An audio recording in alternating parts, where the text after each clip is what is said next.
I'm here speaking in my capacity as working for the Cambridge Institute for Sustainability Leadership, through which I deliver the MST IDBE.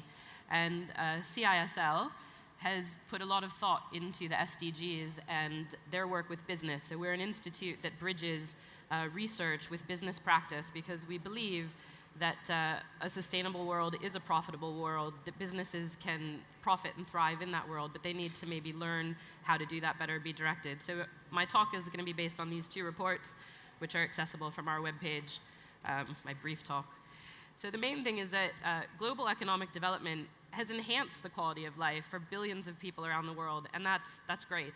But inequality is rising, conflict and insecurity are a constant concern. Ecosystems are degraded, resources are depleted, and greenhouse gas is rising. So there are good things going on, but there's problems and challenges.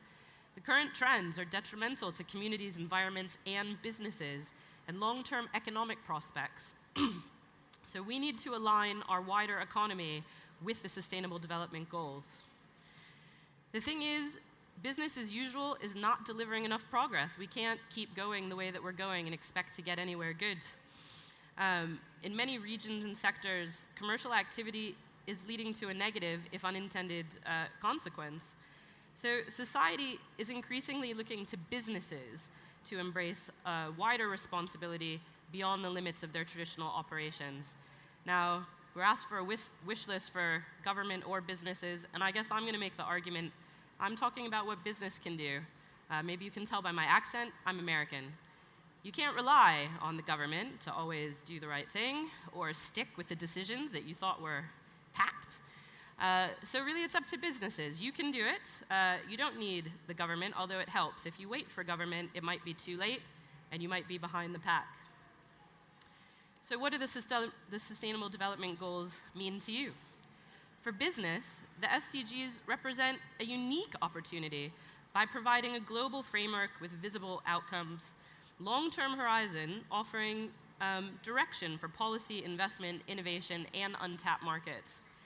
And most importantly, what the SDGs really do is provide all of us, no matter what sector, where we're from, and how we're working, a common language on social, environmental, and economic issues that can improve communication, collaboration, and coordination, which is really critical to delivering anything at all.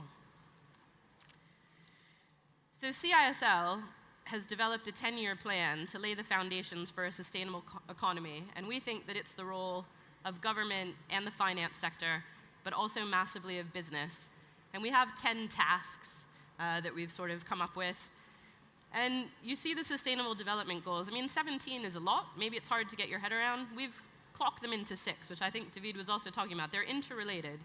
So there's resource security, there's basic needs, there's healthy ecosystems, there's well-being, there's decent work, and there's climate stability. And if you try and distill them down a bit like this, it's not so overwhelming. You just need to do the right thing, and you can hit 6 goals at once. You say, so I'm a business, what do I do? The thing is that major trends for business means building a commercial case for change, and there is a commercial case for change. Business needs to respond, or they're going to face significant disruption. We know things are already changing. The dwindling capacity of natural ecosystems and increasingly limited resources means that shocks are likely to affect business somewhere down the supply chain. Changing consumer expectations, preferences, and lifestyles. So right now, I was just saying before, most people don't know what's in their house. They don't know where the screws came from or all the mechanical equipment. No one really cares about these things. You just live in your house. But that's coming, right? Suddenly we care about plastic straws and we care about all these things.